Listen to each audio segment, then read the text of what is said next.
Hola, soy Pedro Salinas y esto es La Verdad a Fondo. Bien, Donald Trump, el hombre que quería el Premio Nobel de la Paz, lo volvió a hacer. Trump, junto a su socio, el genocida Benjamín Netanyahu, se han embarcado en una nueva guerra, ahora en el Medio Oriente, donde el día anterior, la guerra de Trump y Netanyahu empezó el sábado. El día viernes se había iniciado un conflicto entre Afganistán y Pakistán. Esta guerra declarada por Donald Trump a Irán, según el País de España, representa un episodio gravísimo en la peligrosa deriva actual de minusvalorar la negociación, la diplomacia o el derecho internacional como herramientas para la resolución de conflictos. El que Trump, dice el país, haya atacado el corazón de una cruel dictadura teocrática no justifica este nuevo desprecio al derecho internacional, que algunos, por lo que veo y he estado leyendo, relativizan con una facilidad alucinante. Hasta aquí el editorial de El Diario del País, porque a esto hay que sumarle que en Estados Unidos, quien declara la guerra a un país es el Congreso, no el presidente, porque sí y ante sí y de manera absolutista, como lo ha hecho Trump. El senador Bernie Sanders ha sido muy claro sobre esto y ha dicho: el presidente Trump, junto con su aliado israelí de extrema derecha, Benjamín Netanyahu, ha iniciado una guerra ilegal, premeditada e inconstitucional. Trágicamente, dice Sanders, Trump está jugando con las vidas de los estadounidenses para cumplir la ambición que Netanyahu de arrastrar a Estados Unidos a un conflicto armado con Irán. La Constitución de los Estados Unidos es clara. Es el Congreso el que declara la guerra, no un presidente que actúa de forma unilateral. Este ataque contra Irán es una clara violación del derecho internacional, y si Estados Unidos e Israel pueden lanzar un ataque contra una nación soberana, también puede hacerlo cualquier otro país, ¿no? Es lo que se infiere. Sigue diciendo Sanders: el poder no da la razón, crea desorden internacional, muerte, destrucción y miseria humana. Se mintió al pueblo estadounidense sobre Vietnam, se mintió al pueblo estadounidense sobre Irak. Hoy se está mintiendo de nuevo al pueblo estadounidense y una vez más serán las personas comunes y corrientes las que paguen el precio. Ya se encuentra con nosotros Rodolfo Sánchez Aizcorbe, analista internacional, para hablar sobre la guerra declarada por Trump y Netanyahu a Irak. Rodolfo, bienvenido. Gracias, Pedro, nuevamente. Bueno, el argumento de Trump y de Netanyahu ha sido cambio de régimen y hay que frenar a Irán en el avance armamentístico nuclear. Uno habla de amenaza existencial, Donald Trump, y el otro de ataque preventivo, Netanyahu. ¿Se justifica de alguna manera este ataque, esta declaratoria de guerra, porque así ha sido, a Irán? En mi opinión, no tiene ninguna justificación, era una guerra innecesaria, porque Irán no estaba representando una amenaza inminente ni para Estados Unidos ni para Israel. Por ejemplo, la jefa de la comunidad de inteligencia de Estados Unidos el año pasado, Tulsi Gabbard, dijo que Irán no estaba construyendo armas nucleares. Poco después, en junio del año pasado, Trump y Netanyahu bombardean Irán y después Trump dice que había destruido totalmente el programa nuclear iraní. Entonces, ¿cómo es que si lo ha destruido totalmente, meses después tienen que bombardear porque Irán está nuevamente, supuestamente, a punto de tener una bomba nuclear? En segundo lugar, alegan los misiles de mediano y largo alcance que pueden llegar hasta Israel. Pero lo cierto es que Irán solo ha utilizado esos misiles contra Israel en respuesta a ataques de Israel. Nunca lo ha atacado directamente. sin provocación. Entonces, el argumento de que esta era una guerra preventiva no se sostiene, creo, por ningún lado, ¿no? Ahora, yo que he estado leyendo y viendo todo lo que he podido el fin de semana, me encontré con un dato que no conocía y es que Jamenei en el año 2003 calificó las armas nucleares como contrarias al Islam y emitió una fatua, o sea, que es como una suerte de decreto, Edicto, de un sí, casi religioso, religioso que se debe cumplir sí o sí, ¿no? Porque si no lo cumples te matan, porque ese es el régimen teocrático. Y claro, uno dice, ya uno comienza a dudar si este argumento, que fue el que repitieron con Hussein, ¿no? Cuando justificaron el ataque a Irak que tenían armas de destrucción masiva y que nunca se encontraron, haya sido más o menos similar. Sí, no, y hay un dato más interesante. Desde el año 1996, el primer ministro israelí Benjamín Netanyahu dice que Irán está a puertas Sí. de tener una bomba nuclear. Lo ha repetido constantemente a lo largo de los 50.000 años. veces. Sí.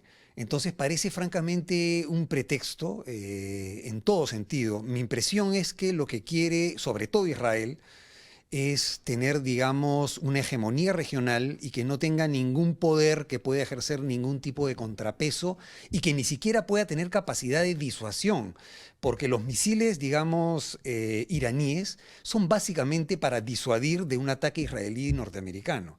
Lo que le está pidiendo Estados Unidos e Israel a los, digamos, a los iraníes es no solo no construyan la bomba nuclear, sino tampoco tengan misiles. Y tampoco tengan, digamos, aliados regionales.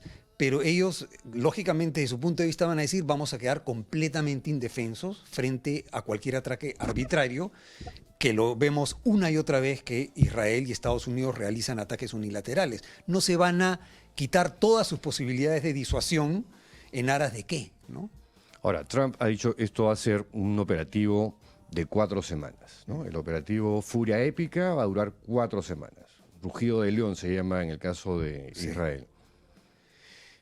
A ver, en 4 semanas, porque otro de los objetivos, porque claro, Trump es bien contradictorio, entonces se plantea varios objetivos a la vez. Últimamente ha dicho que el objetivo es digamos, el derrocamiento del régimen iraní. Sí. Pero en 4 semanas se va a poder derrocar al régimen iraní y sin poner tropas en el terreno. Los casos emblemáticos son los de Afganistán y de Irak, que en ambos fracasaron con tropas en el terreno. Recordemos que Estados Unidos entre el 2001 en Afganistán rápidamente derroca a los talibanes, o todo el mundo aplaudió, libertad. Pasaron 20 años en que estuvieron las tropas norteamericanas ahí y apenas se retiraron los talibán, volvieron a tomar el poder. En Irak rápidamente sacaron a Saddam Hussein, a toda la cúpula, lo ejecutaron a Hussein y lo que vino después fue el caos. Y de ese caos surgió el Estado Islámico unos años después en Irak. Entonces, yo no veo que pueda haber, si es que hay un derrocamiento de régimen, yo no creo que surja un régimen alternativo estable. Lo más probable es el caos y la guerra civil, ¿no? Se está apostando a que Reza Pahlavi, sí. El hijo del último Shah, sea la pieza, el engranaje para hacer una transición de un cambio de régimen. Pero este señor vive en Estados Unidos desde el año 78-79, cuando se produjo la Revolución Islámica. Es como que da la impresión que Estados Unidos no aprendiera de sus errores, ¿no? Porque hay que recordar que el único gobierno democrático que ha tenido Irán en su historia fue de Mohammad Mossadegh en 1953 o 54. Wow. Los servicios de inteligencia de Estados Unidos y de los británicos lo derrocan, siendo elegido democráticamente, y ponen al Shah de Persia, que se convierte finalmente en décadas en un dictador brutal en muchos sentidos. Y entonces, ¿qué están apostando? A que Estados Unidos e Israel vuelvan a poner al hijo de ese Shah para que gobierne, así sea transitoriamente, Irán. Es la misma fórmula de repetición, para que surja una nueva revolución desde abajo que derroque al régimen de este Shah, si es que llega, digamos, a asumir el poder, es como que es un círculo vicioso y Estados Unidos no aprende de sus lecciones, ¿no? Ahora, Rusia y China, ¿qué rol juegan en esta historia? ¿O cómo podrían estar viendo lo que está ocurriendo en el Medio Oriente? Claro, el tema es que Rusia está empantanada en la guerra con Ucrania, no va a poder apoyar militarmente a Irán, no pudo apoyar a su aliado Bashar al-Assad en Siria, y Bashar al-Assad cayó, porque no pudo Rusia apoyarlo, no va a apoyar a Irán, y China, lejos de sus fronteras, no interviene militarmente. Entonces, Irán está solo y más débil que nunca, eso es cierto. Con menos aliados, debilitado militarmente, pero eso no significa que el régimen vaya a caer, ¿no? Y que si cae, vaya a crearse un régimen estable posterior, ¿no? Ahora, la Guardia Revolucionaria iraní, ¿qué cosa es? Porque lo que he visto es como una especie de ejército paralelo, teocrático, que solamente obedece al ayatolá, o ayatolá, a Jamenei, y hay un ejército regular formal. Claro. Es a quien responde, porque además hay un presidente. ¿Cómo, Sí. cómo funciona Irán? O sea, en la práctica, el líder supremo, hasta ahora Ali Jamenei, era el jefe supremo tanto de la Guardia Revolucionaria como de las Fuerzas Armadas. De las dos, De las dos, todo. de todo. Ya. Sí, el presidente tiene en realidad unos poderes demasiado limitados. La Guardia Revolucionaria, su función es defender al régimen teocrático y a la revolución islámica, ¿no? La función de las Fuerzas Armadas es defender al Estado de Irán como un todo. Entonces, digamos, son dos ejércitos muy poderosos ambos, quizás más poderoso inclusive la Guardia Revolucionaria, pero sus funciones no son las mismas, ¿no? La Guardia Revolucionaria ha lanzado una amenaza, ha dicho que se avecina un castigo severo, decisivo y lamentable por haber asesinado al líder supremo Jamenei. ¿Eso cómo puede interpretarse? Bueno, son las retóricas de guerra también exageradas, pero lo cierto es que Irán ahorita se siente amenazada existencialmente, ¿no? O sea, el régimen está al borde, digamos, de desaparecer. Entonces, frente a esa amenaza existencial, Irán está dispuesto a todo. Y lo ha demostrado atacando bases militares norteamericanas en países vecinos del Golfo. El contraataque ha sido contundente. Contundente, claro. Arriesgándose a perder, digamos... Es como el todo por el todo. Es el todo por el todo, porque están para ellos están en un peligro existencial, debido a muerte. Y frente a esa situación, efectivamente están dispuestos a lanzar todo su arsenal, sobre todo antes de que ese arsenal sea destruido por los ataques israelíes y de Estados Unidos.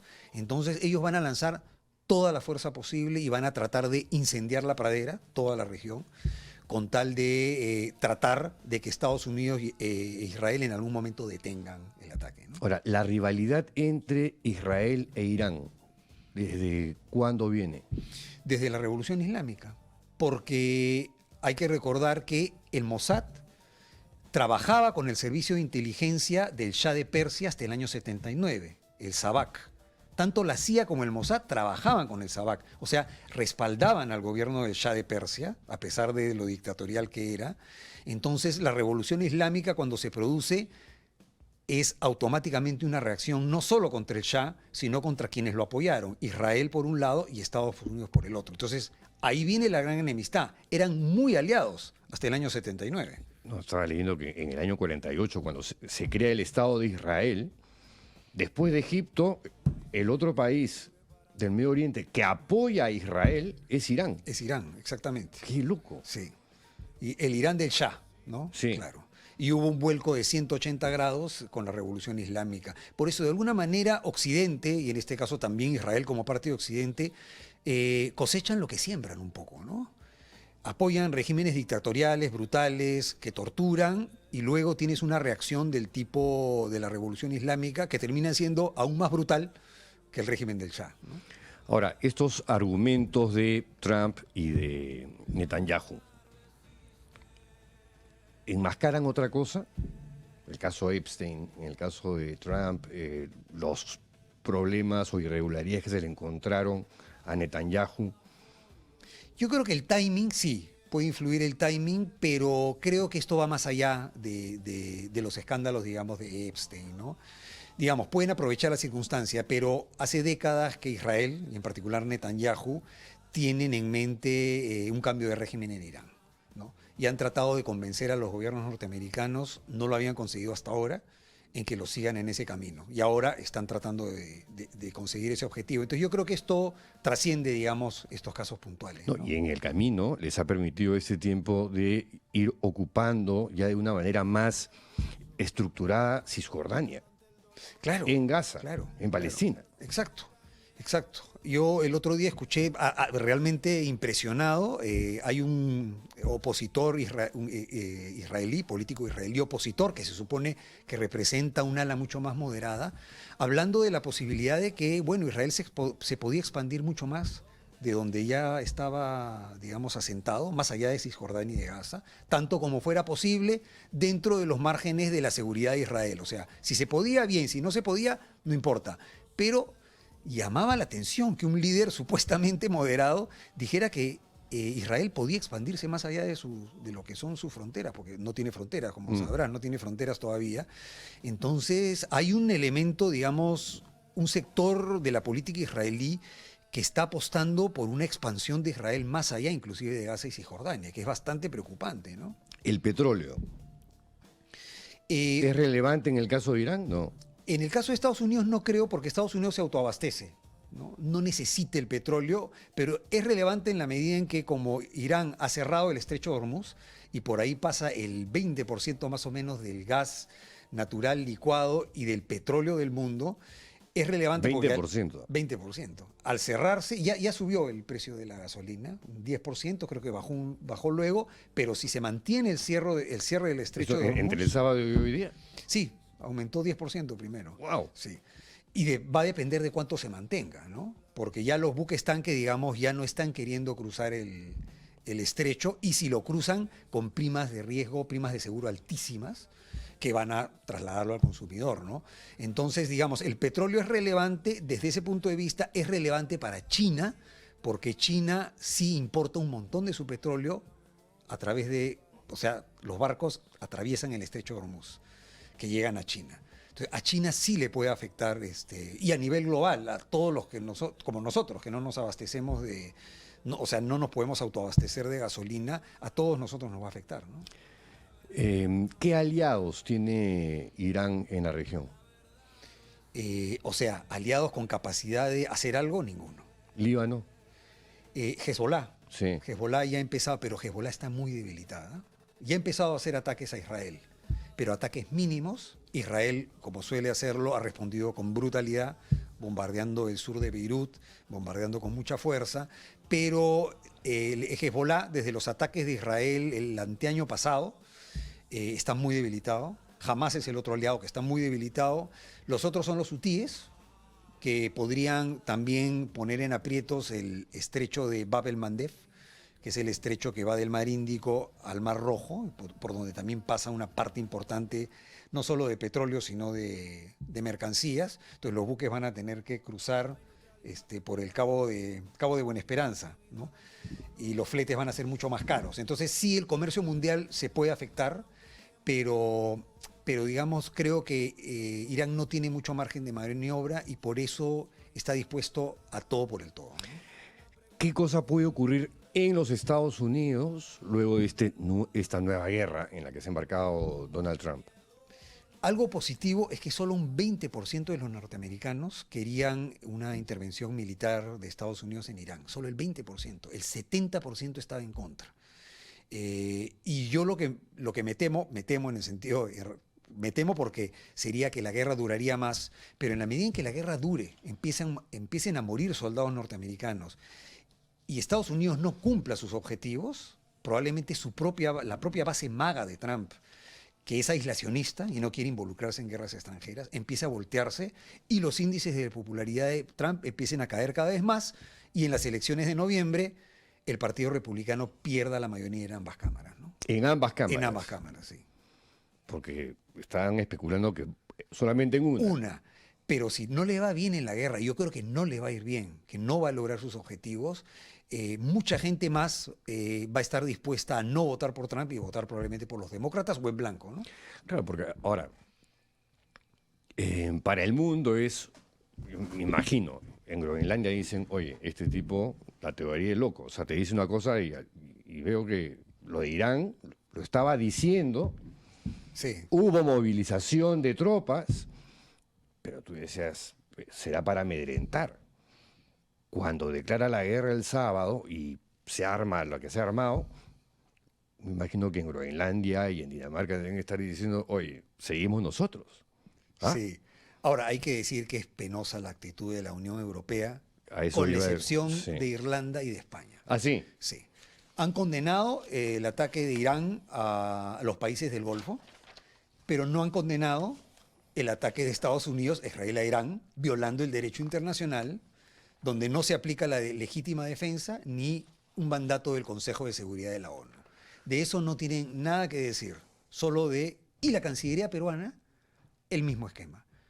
Un comunicado condenando los ataques de Irán a los países del Golfo, pero ninguna condena a los ataques de Israel y Estados Unidos No, a Irán. una vergüenza. O sea, el derecho internacional solo vale para unos y no Claro, para claro. otros. No, además, Una vergüenza, sí. tengo acá lo que ha dicho la Unión Europea a través de Ursula von der Leyen.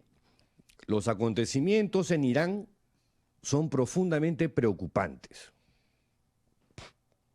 Saludó la bandera. Hacemos un llamamiento a todas las partes para que ejerzan la máxima moderación, protejan a los civiles y respeten plenamente el derecho internacional que ya violaron. Exacto.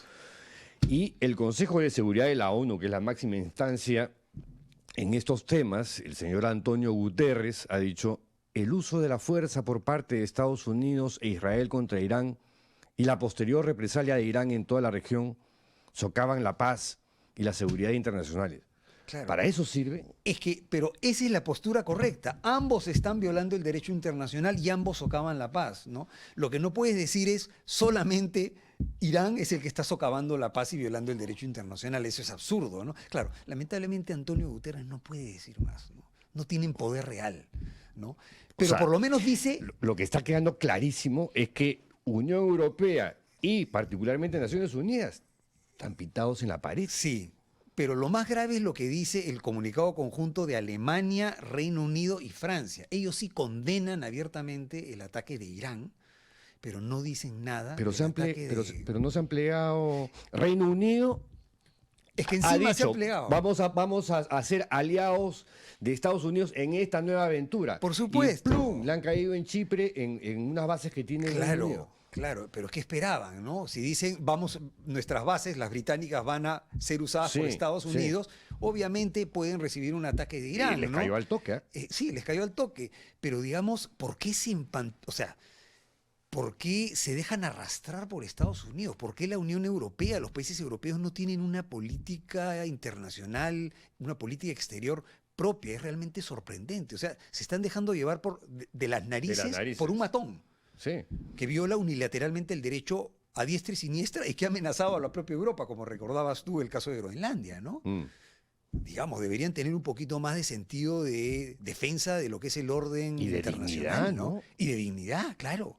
Porque ¿no? acá, o sea, si no eres hueleguizo de Trump, entonces Trump te mira mal Claro. y tú dices, uy, ¿qué hago? ¿no? Exacto. Se asustan. Claro. O sea, cuando se trata de Groenlandia, ahí sí dicen el derecho internacional, ¿no? Sí. Pero cuando se trata de Irán, ahí no importa el derecho internacional. Estamos de acuerdo, el régimen de Irán es brutal, sanguinario, ha matado a un montón de gente, pero finalmente es un Estado soberano que no puede ser atacado unilateralmente por otro Estado. Esa es violación del derecho internacional. Así ataques a un aliado como Dinamarca por Groenlandia o a un enemigo como Irán. Ninguno de los dos casos se justifica el ataque bajo el derecho internacional, ¿no? Hoy día leía el editorial del Comercio sobre este tema, poquito patético, ¿no? Porque no condena el tema de fondo, que es una declaratoria de guerra, porque Trump se miró en el espejo y dijo, vamos a la guerra, Sí. ¿no? No consultas al Congreso, que como dice Sanders, o sea, es el Congreso el que declara la guerra Claro. a un país y Naciones Unidas te lo tiene que aprobar. No es que yo me levanté hoy día, No hablé pues, con mi amigo ¿no? Marco Rubio, halcón, con el otro y todos mis halcones y todos dicen, ya, estamos de acuerdo, vamos con Benjamín, ¿no? Exacto. Con mi amigo Benjamín. Sí, pues. Y se lanzan a la aventura que no sabemos en qué puede terminar. Que no sabemos en qué puede terminar, ¿no? Se está, digamos, armando una guerra regional, ¿no? Sí. Se está armando una guerra regional ya porque el ataque de Irán a las bases estas en los países del Golfo, vamos a ver cómo reaccionan si siguen los ataques porque ya han muerto civiles en estos países del Golfo. También se han afectado, me parece, el aeropuerto de Abu Dhabi, Sí. también se afectó. Entonces, si Han esto... o sea, Dubái ha recibido el primer Claro, ataque en su historia. Claro. Bahrein también recibió un ataque fuerte. Entonces, si estos países empiezan a reaccionar también, y ahí se convierte en una guerra regional. Y como digo, Irán creo que se está jugando el todo por el todo. Dice, o es todo o es nada. Para ellos es todo o nada, ¿no? Y están tratando de generalizar la guerra al máximo posible, ¿no? Ahora, hay gente que se hace la pregunta, oye, pero si todos son árabes, ¿por qué no se alían con Irán contra los Estados Claro, Unidos? es que los iraníes son persas en realidad. No son árabes, son musulmanes y son persas. Y además son chiitas, una rama minoritaria. La mayoría de los árabes musulmanes son sunitas. Entonces, digamos, Ya. no, ahí hay un... ¿Cuál es esa diferencia? Ya, lo que pasa es, ya, sería remontarnos porque sunitas y chiitas se Es que remonta al yo origen. dije, ¿qué es esto? Por Dios, o sea, de verdad que es Sí. súper compleja la cultura en esa zona. Para hacerlo simple, Para alguien prácticamente de desde este que muere pequeño- Mahoma se crean dos corrientes, la chiita y la sunita. Ya. Entonces, desde esa época existen dos corrientes. La chiita es minoritaria, aproximadamente el 15% de los musulmanes son chiitas, el resto son sunitas. Irán es un país de mayoría chiita, al igual que Irak, por ejemplo, ¿no? Pero en el conjunto, digamos, del mundo musulmán y árabe en particular, los chiitas son una minoría. Por eso se sostiene en muchos sentidos que Arabia Saudita, que es una, Sí. digamos, una monarquía sunita, es rival de una teocracia chiita como es Irán, a pesar de que ambos son musulmanes, no son, digamos, afines, ¿no? Entonces, hay desde Occidente hay la idea un poco musulmanes, árabes, todos son lo mismo. Todos son iguales, sí. Pero digamos, los líos internos, los conflictos, las divisiones internas son enormes, ¿no? Enormes en esa Tenemos, región. Valeria detectó un tuit de el señor Alejandro Muñante A ver. pronunciándose. A ver, ¿puedes leerlo, Valeria? Claro que sí, Pedro. Dice, todo tiene un propósito. En apenas un año, Donald Trump ha hecho más por la libertad y la paz del mundo que la ONU en más de 70 años. Y la foto dice, ahora sabemos por qué Dios lo salvó. ¿Qué? Hay más mentiras O sea, que palabras en ese... O sea, sobrevivió al atentado porque Dios no quiso que muera, porque le venía una cruzada más grande, más importante a Donald Trump. ¿Ah? Esa ¿Qué manía tal? de meter a Dios en la política para tus propios... O sea, Dios apoya con el que tú estás de acuerdo. Netanyahu también dice que Dios está con no, sí, él. claro. Por supuesto, los de Hamas también dicen que Dios está con ellos y así sucesivamente. Todo el mundo cree que Dios está con ellos, los religiosos fanáticos, ¿no? Pero Trump ha hecho más por la paz en el mundo. Todas las guerras que ha iniciado, todos los ataques que ha iniciado. El Departamento de Defensa de Estados Unidos ahora se llama Departamento de Guerra. Él lo ha cambiado. Ya tú te das cuenta cuál es un poco la lógica, ¿no? ¿Por qué no Departamento de Defensa, que es, digamos, un término mucho más suave, y ahora se llama Departamento de Guerra? Ha atacado Siria, ha atacado en Irak también ha atacado Irán ya por segunda vez, y Nigeria lo atacó también. Digamos, Son como 7 ¿de países. qué paz está hablando? ¿no? Claro. ¿De qué paz? Y además no ha liberado a Irán, ¿no? No lo ha liberado. Está atacándolo, pero no lo ha liberado y no creo que lo libere tampoco. Lo más probable es que surja un caos, como conversaba hace un rato, que surja un caos en la región y nada de libertad, ¿no? ¿Cuál puede haber sido el acuerdo entre Trump y Netanyahu? Yo creo... Porque el otro hizo, son 4 semanas, van a haber bajas, además lo ha Sí, anunciado, lo ha van a anunciado. haber muertos soldados estadounidenses. Yo pienso que a Netanyahu le importa no necesariamente que haya un cambio de régimen, sino que el país entre en caos, para que no pueda representar, digamos, ningún tipo de amenaza para Israel. Entonces a ellos les basta con que haya caos. Pero desde el punto de vista norteamericano es difícil de entender. Estados Unidos no está amenazado en ningún sentido por Irán. Y desde otro punto de vista, un caos regional va a afectar a todos los países árabes vecinos, a Turquía, por los refugiados que se pueden crear. Porque cada vez que hay guerra civil, los refugiados se expanden. Y Irán es un país de 90 millones de habitantes. O sea, mucho más que Siria, mucho más que Irak. Si hay una oleada de refugiados, eso va a desestabilizar a toda la región. Entonces, a nadie le conviene, probablemente al único que le conviene es, y ni siquiera sé si solo que a Israel en sí le convenga, creo que le conviene a Netanyahu prolongar la guerra lo máximo posible para mantenerse en el poder, ¿no? Esa es su meta, siempre fugar hacia adelante para mantenerse en el poder por medio de las guerras, porque el día que se acaben las guerras va a tener que rendir cuentas ante la justicia de su país y probablemente ante la justicia internacional también, ¿no? En uno de los tantos podcasts que vi ayer, hubo uno que me llamó la atención por la composición geográfica que tiene Irán, desiertos, montañas, no sé, tiene una geografía muy disímil y complicada para un ataque o para una invasión. ¿Qué me puedes decir sobre eso? Recordemos que estuvo 8 años en guerra con Irak. Irak invade Irán en el año 81, 82 me parece, con el apoyo de Estados Unidos, con el armamento de Estados Unidos. Estuvieron 8 años en guerra y combatieron ferozmente y finalmente Irak no pudo ganar. Los dos terminaron muy maltrechos, pero digamos, los iraníes tienen una experiencia de combate muy fuerte. La única manera en que se pudiera intentar hacer un cambio de régimen es con tropas en el terreno, pero ¿cuántos norteamericanos morirían si es que envían tropas a Irán? ¿No? Es un territorio mucho más grande que Irak, mucho más grande, como 3 veces el tamaño de Irak, el doble de población de Irak. Tienen experiencia en guerra, experiencia en entrenar a milicias de la región. Sería una guerra realmente atroz. Entonces, por eso yo creo que en 4 semanas Trump no va a realmente conseguir nada y va a tener que recular, porque la otra opción es que envíe tropas y eso va a ser aún peor para Estados Unidos, para su presidencia y para su propia popularidad, ¿no? ¿Te sorprendió a ti la eficacia del contraataque iraní?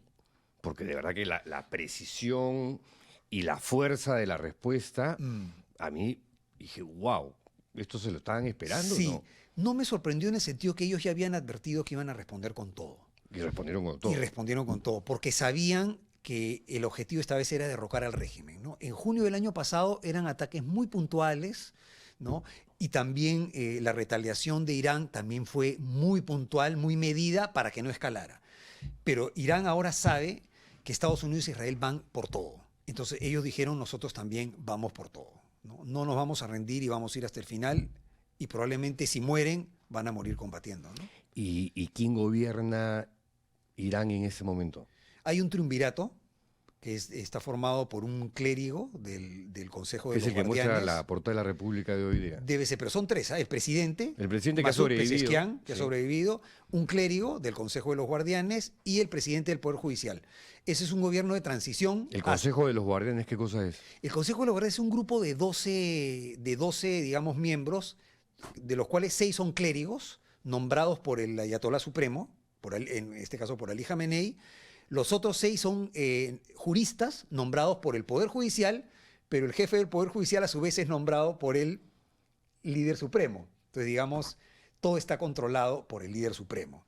Pero este consejo ahora, uno de los principales, forma parte del triunvirato junto con Masoud Pezeshkian, que es el presidente, y con el presidente del Poder Judicial. Pero, mientras tanto, se está reuniendo la asamblea de expertos, que son 88 clérigos, Wow. que son los encargados de nombrar al próximo Ayatolá Supremo. Sí. Entonces, hasta que han dicho que 2 o 3 días van a tener ya el nuevo Ayatolá. El nuevo Ayatolá. Así es. Que yo me imagino que Jamenei, que ya había pasado por un atentado, tanto que, digamos, el brazo derecho... Sí. lo Y 86 tenía- años, ya estaba mal de Sí, salud. sí. Sí.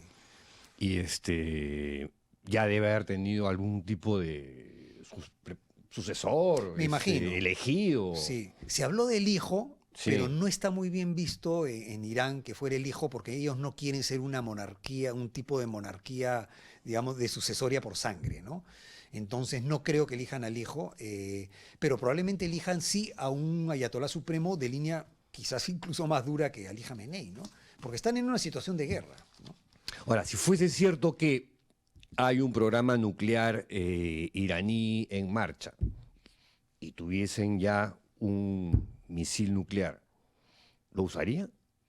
El tema es que no lo tienen, ¿no? Ahora, es que sí, si lo tuvieran y están en peligro de existencia, cualquier régimen que está al borde de la extinción lo usaría. Plac, Aprieta. Sí, yo creo que sí. Pero bueno, esto es una prueba de que no lo tienen. No, además digamos, todos los indicios de inteligencia muestran que no lo tienen, ¿no? Que realmente no lo tienen. Entonces, Pero sí reconocen que han estado enriqueciendo uranio, Sí. que es como así, Sí. digamos, parte del proceso para Exacto. el diseño de un arma nuclear Exacto. Ellos dicen que oficialmente es solo para uso civil y de salud. y de salud, claro. Pero han enriquecido, digamos, más del necesario para uso civil, pero menos del necesario para construir una bomba. Están en un punto intermedio. Entonces no han llegado a enriquecer suficiente como para construir una bomba. Entonces, están en camino, pero no han llegado a eso ni están cerca de llegar, ¿no? Entonces, no, el tema nuclear yo creo que es un pretexto. Además, recordemos, Irán firmó un acuerdo nuclear con Obama, avalado por Rusia, China, Reino Unido, Francia y Alemania. O sea, todos los miembros del Consejo de Seguridad, los miembros permanentes, más Alemania. Todos firmaron un acuerdo. Irán lo estaba cumpliendo.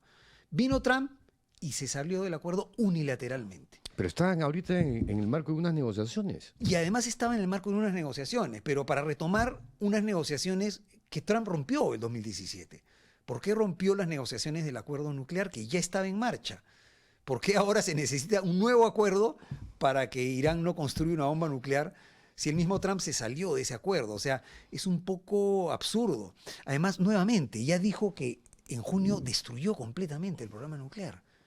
¿Cómo es que ahora necesitan atacar de nuevo el programa nuclear porque está de nuevo a punto de conseguir la bomba nuclear, ¿no? Yo creo que son básicamente pretextos para para o derrocar al régimen o en todo caso desmembrarlo para tenerlo lo más débil posible. Un ejemplo que puede indicar eso es Siria. Siria, digamos, cae Bashar al-Assad, entra este nuevo presidente, pero está en una situación de súper inestabilidad. ¿Y qué hizo Israel? Lanzó cientos de bombardeos a Siria, a pesar de que Siria no había atacado en ningún momento a Israel. Sin embargo, Israel bombardea un montón de blancos en Siria y ocupa más territorio sirio. Entonces ahí uno se pregunta, ¿es una lógica meramente de defensiva O es una expansión lógica de territorial. expansión territorial, ¿no?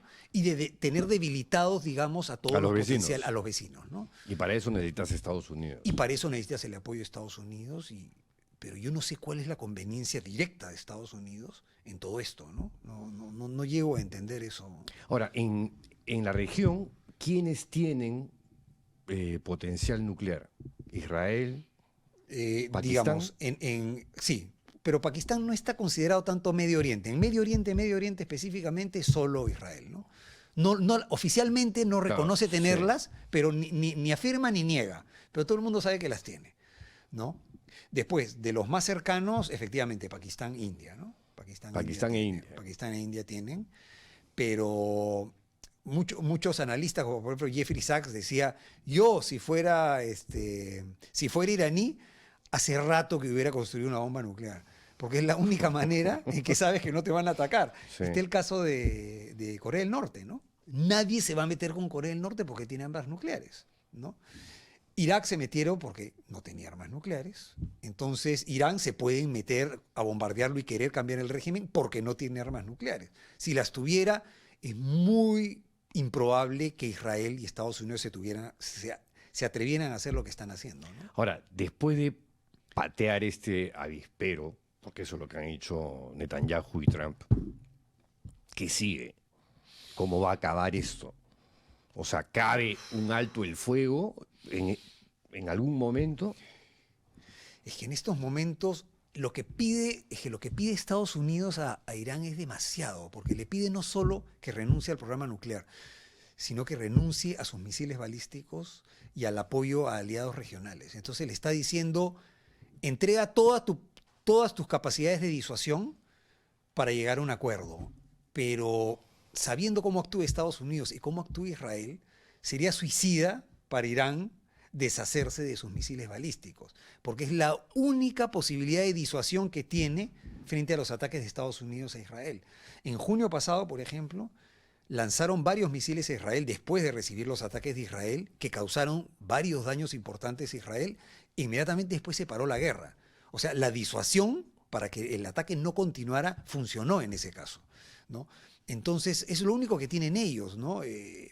Claro, en la mentalidad un poco occidental es Irán son los malos, los villanos de la película, ellos siempre son los agresivos, nunca están dispuestos a llegar a acuerdo, ellos si tienen la bomba nuclear la va a usar para destruir Israel, pero eso son básicamente narrativas, ¿no? No tienen realmente sustento, ¿no?, en la realidad.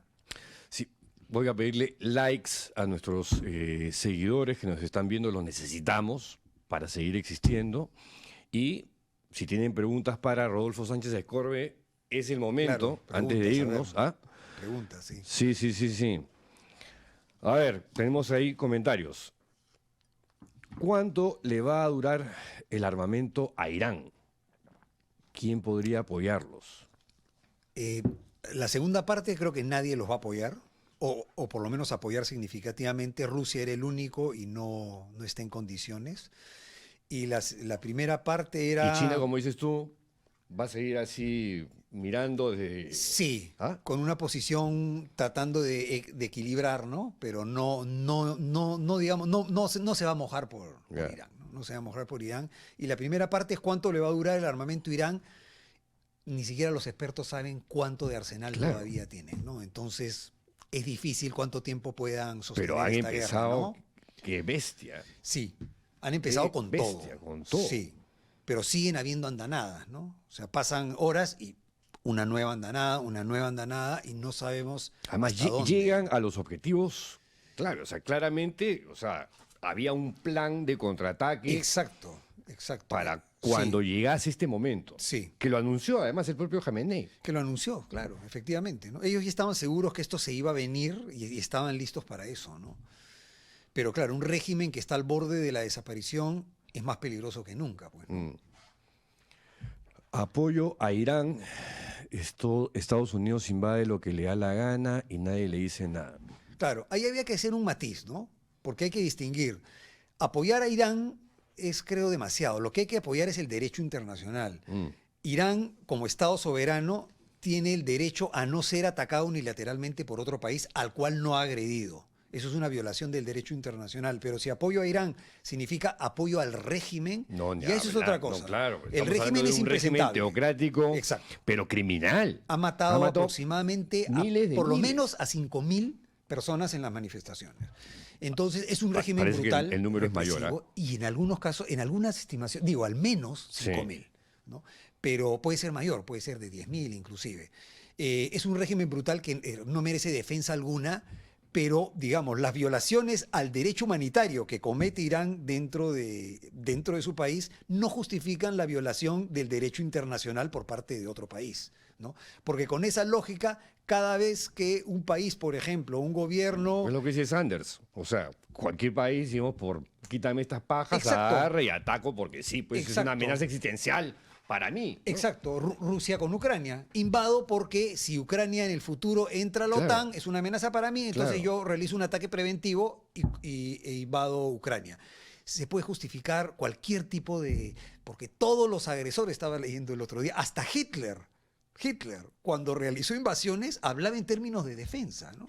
Entonces, siempre se puede argumentar que uno lo está haciendo en función de defenderse. Y muchas veces, como en este caso de Irán, perdón, claramente de Israel y de Estados Unidos, no es una legítima defensa en ningún sentido, ¿no?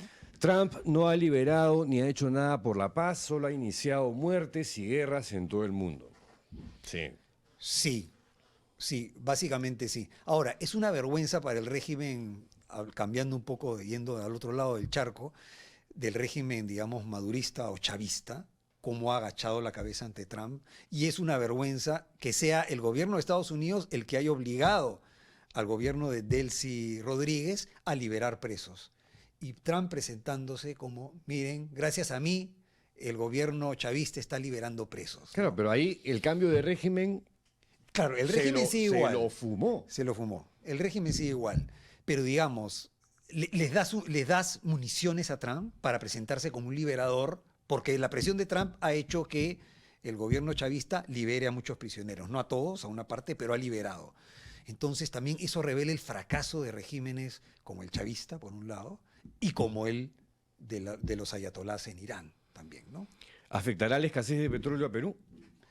Si sube el precio del petróleo, sí, por supuesto que sí, porque el Perú no se autoabastece de petróleo, sino que necesita importar bastante. En la medida que suba, va a subir también en el Perú, efectivamente. Oye, me quedo acá con 20.000 preguntas.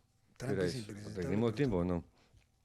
El término uranio enriquecido, ¿qué Ya. significa en términos de confección? A ver, de- no soy de- especialista, pero entiendo los porcentajes, ¿no? Ya. Hay un porcentaje que es para uso civil, que creo que es por encima del 20% o 20%. Para uso militar es alrededor del 80%, si no me equivoco. Irán ha enriquecido uranio hasta el 60%, por ejemplo. Más allá de lo que es necesario para uso civil, pero menos de lo que es necesario para una bomba atómica. Entonces está jugando un poco con esa, ¿no? Como diciendo, en algún momento puedo enriquecer y puedo fabricar la bomba. Juega con eso, pero lo importante es que está lejos de tener la bomba, ¿no? Y esto de que está a punto de tener una bomba y por lo tanto es una amenaza inminente y que aún si la fuera a tener, la va a utilizar contra Israel es un disparate, porque en el momento que Irán lanzara una bomba contra Israel, Israel lanzaría una bomba nuclear también contra Irán y desaparecerían ambos. Ningún régimen quiere desaparecer, por muy fanáticos que sean, por muy, digamos, ideologizados que estén, todo régimen, sea de la naturaleza que sea, siempre quiere sobrevivir, quiere mantenerse Oye, en el pero poder. este año 2026 ha empezado bien caliente y se sigue calentando masa. Sí, sí, sí. O sea, yo presumo que va a haber una escalada, porque esto de que en 4 semanas, yo entro 4 semanas y chao, Sí. no se la cree Eso nadie, de cuatro, ¿no? además, ¿por qué 4 semanas exactamente? porque, ¿no? claro, ¿por qué ¿De dónde 4 saca esa? semanas? Sí, sí. No, yo no creo que el régimen va a caer. Y si cae, si llegara a caer una cosa rarísima, como digo, va a ser el caos.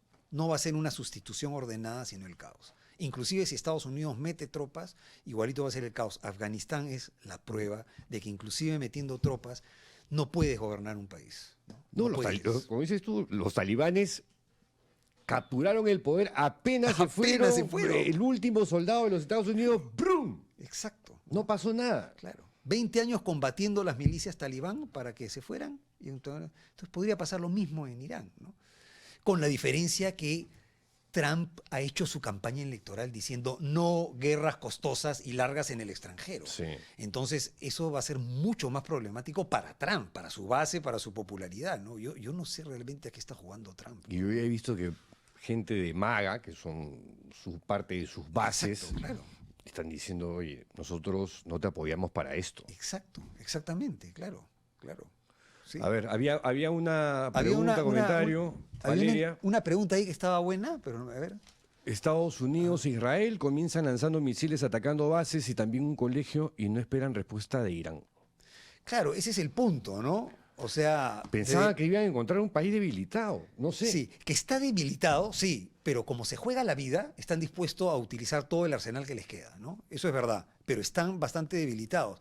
Pero un poco eso, ¿no? Cuando uno condena, cuando la Cancillería peruana o la Unión Europea o varios países de la Unión Europea condenan los ataques de Irán, deberían tomar en cuenta lo que dice esta persona, ¿no? El comentarista, que ¿cómo no se espera que Irán responda después de que es atacado? O sea, desde el punto de vista de la Carta de las Naciones Unidas y del derecho internacional, Irán tiene el derecho a responder. Obvio.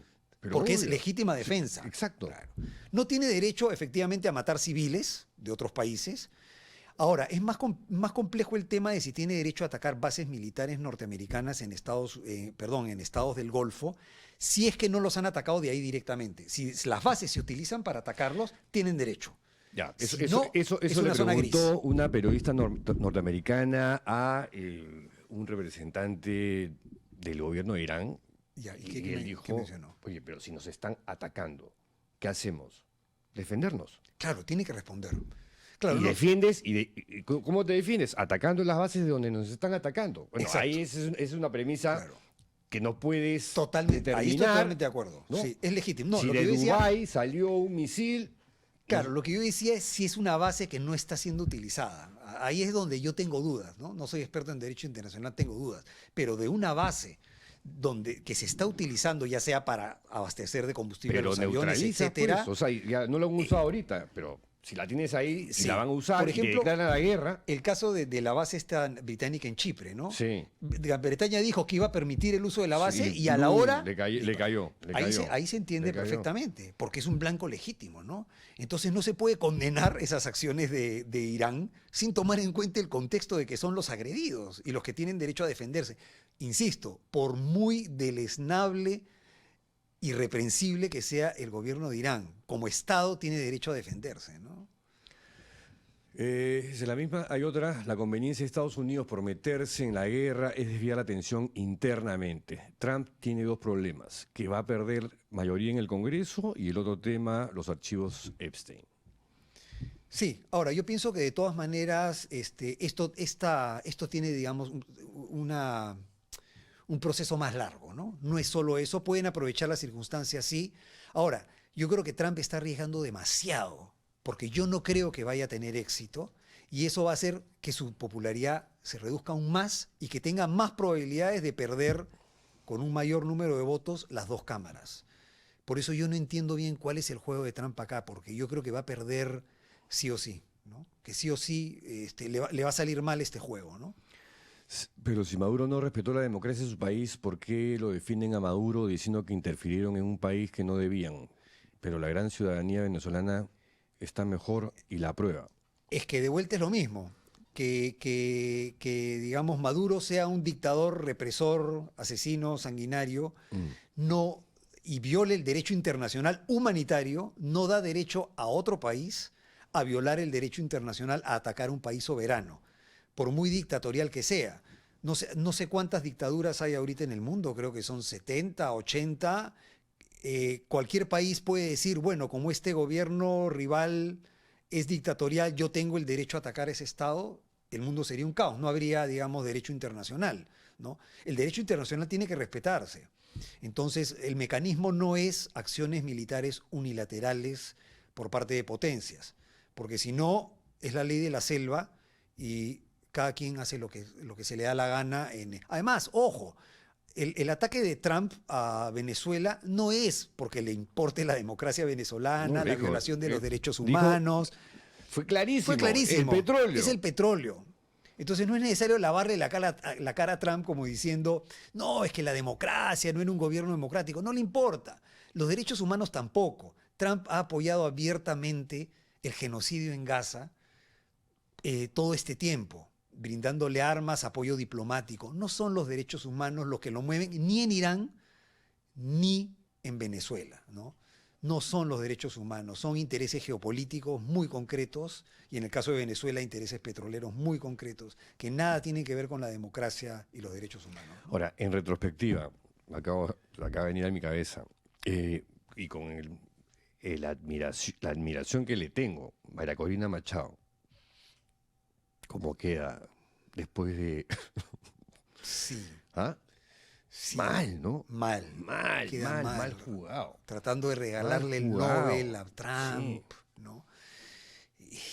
A ver, yo entiendo que en su posición dice, bueno, pues cualquiera que trate de derribar al gobierno de Nicolás Maduro es un aliado mío, pero inclusive ese aliado la menospreció. Y por otro lado, ella recibe el Nobel de la Paz, pues alguien que propone que invadan a su propio país no puede recibir el Nobel de la Paz, ¿no? Porque el Nobel de la Paz es para alguien que o concluye guerras realmente, donde hay guerra, pone la paz o promueve la paz de alguna manera, y no soluciones a través de la guerra, ¿no? Entonces, yo creo que el premio era inmerecido. O sea, ella es una mujer corajuda que enfrentó a Maduro, indudablemente, ¿no? Pero me pareció excesivo que recibiera el Nobel de la Paz, la verdad, ¿no? ¿Se lo hubiera dado a Trump? Menos. Menos todavía. Pero ella se lo quiso regalar, ¿no? Sí. Y le dijeron que no podía hacerlo. Igual cual se lo también regaló, igual le regaló la se lo medallita. dio, claro, pero creo que formalmente no lo tiene, ¿no? Sí. Y Además después, se lo dijeron, ¿no? patéticamente, la FIFA, el presidente de la FIFA, creó un Nobel de la Paz para dárselo a Trump. Para darle al bebé caprichoso que no le habían Sí. dado su juguete para satisfacerlo. Es todo patético, ¿no? Es bien patético Ahora, eso. vuelvo a Naciones Unidas. Se tiene que replantear, va camino a su disolución, porque, digamos, ya el juego de Naciones Unidas es cada vez más irrelevante. Irrelevante. Claro, el tema es que, por ejemplo, quienes más dicen que es irrelevante Naciones Unidas son gente como Trump, que tienen derecho de veto en el Consejo de Seguridad de las Además, Naciones Unidas. la base queda en Nueva York, en los Estados Unidos. Que quedó en Nueva York, y además cuando el Consejo de Seguridad quiere dar una resolución en determinado sentido, Estados Unidos la veta. Entonces, claro, Trump dice, no funciona, pero no está diciendo que en parte no funciona por los propios gobiernos, ¿no? Que, como el de Trump, realizan acciones de veto contra las resoluciones, ¿no? Además, recordemos que las Naciones Unidas no tienen ejército personal. No tienen ejército propio. Entonces, solo dependen de la voluntad de los estados. Por ejemplo, si emitieran una resolución, el Consejo de Seguridad, todos la aprueban, las sanciones en concreto dependen de los estados, ¿no? O las intervenciones militares por razones humanitarias dependen de la voluntad de los estados. Entonces, es un poco injusto achacarle, digamos, a las Naciones Unidas como que son incapaces de actuar, como que por ellas mismas no pudieran actuar, cuando son los estados los que impiden que, digamos, cumpla sus funciones. Pero aún así tiene funciones importantes, ¿no? Por ejemplo, en el caso de Gaza, la UNRWA, ¿no? Que presta ayuda humanitaria a la población gazatí, un montón de organizaciones que juntan información, ¿no? Brindan servicios de salud, educación, de UNICEF, por ejemplo, ¿no? Entonces, hay organismos que sí funcionan y desaparecerlos sería realmente un disparate total, ¿no? Ahora, lo de Pakistán y Afganistán, que se dio justo el día previo a la guerra de Sí. Estados Unidos e Israel contra Irán. ¿Cuál es el leitmotiv? ¿Qué pasó? Ahí, bueno, está un tema, claro, lo que pasa es que en Afganistán gobiernan los talibán. Sí. Y el gobierno pakistaní acusa a los talibán de acoger en su territorio grupos islamistas radicales que realizan atentados en Pakistán. En Pakistán. Claro. Entonces, esa es la pugna, ¿no? Pero no creo que lleguen a más. Más me preocupaba las escaramuzas entre Pakistán e India, que hace poco hubo, porque las dos tienen Los dos tienen nucleares. armas nucleares. Armas nucleares. Entonces, ahí sí, una escalada muy fuerte, no se sabe en qué puede concluir, ¿no? En este caso yo pienso que se va a amainar con el paso de los días, no creo que esto escale más allá, pero Pakistán y la India sí. No, ahí Eso sí se es preocupante, se ¿no? odian Se odian bastante. duro porque tienen el tema de Cachemira, ¿no? Que no definen todavía si pertenece a la India o pertenece a Pakistán. Las dos se pelean ese territorio y Pakistán controla una parte, la India controla otra parte, pero ambas quieren, digamos, tener la totalidad del territorio, ¿no? Entonces ahí las escaramuzas son, digamos, tienden a ser más recurrentes y hay un tema territorial de por medio, ¿no? Que es más difícil de solucionar. Sí, me quedo con un montón de preguntas más, pero ya el tiempo ahora sí nos ganó. Sí. Pero qué bestia, ¿eh? O sea, Sí, es que es un tema larguísimo. larguísimo, sí. larguísimo. Sí. Claro, tenía acá una pregunta parecida a que uno de los comentaristas sobre la capacidad militar de Irán, cuánto puede aguantar. Claro, Estados Unidos, Claro, mi no ejército es el sabemos. más grande del mundo, Sí. digamos, y con mi socio Israel los aplastamos. Claro. Pero la respuesta ha sido Claro, además algo importante, ¿no? inesperada hasta para ellos, creo. Hay gente que compara lo de Venezuela con Irán. Venezuela no tenía misiles balísticos. Irán sí tiene misiles balísticos. Venezuela no tenía la experiencia de combate que tiene, digamos, la Guardia Revolucionaria y el ejército iraní. No tiene esa ideología y esa cohesión mucho más potente que no tenía, digamos, la élite chavista. Entonces, y además Teherán queda muy adentro, al interior. Caracas está básicamente en la costa. Entonces, pretender que esto es algo equivalente, que puedes matar al Ali Jamenei y que inmediatamente el resto de la Guardia Revolucionaria y de las ayatolas se van a rendir como se rindió la cúpula chavista, no tiene realmente sentido, ¿no? Rodolfo, muchísimas gracias por tu presencia. Gracias Ha a sido ti, bastante Pedro. esclarecedora y vamos a ver qué pasa. ¿Qué pasa? Ojalá esto mejore, ojalá cambie pronto y ojalá Trump pierda y que le vaya mal. Ojalá le vaya mal. Ojalá le vaya mal. Ojalá. Sí, para bien del mundo. Sí, porque es literalmente un peligro para la humanidad. Es un peligro para la humanidad. Qué fuerte. Sí. Y le dice tirano a Jamenei, yo estoy de acuerdo, pero es increíble, un tirano malvado. Dice, yo pensaría que Trump también es un tirano malvado. Y su aliado Netanyahu también es un tirano malvado. Es Claro, otro. Exactamente, sí. Bueno, nosotros regresamos al día de mañana. Chau.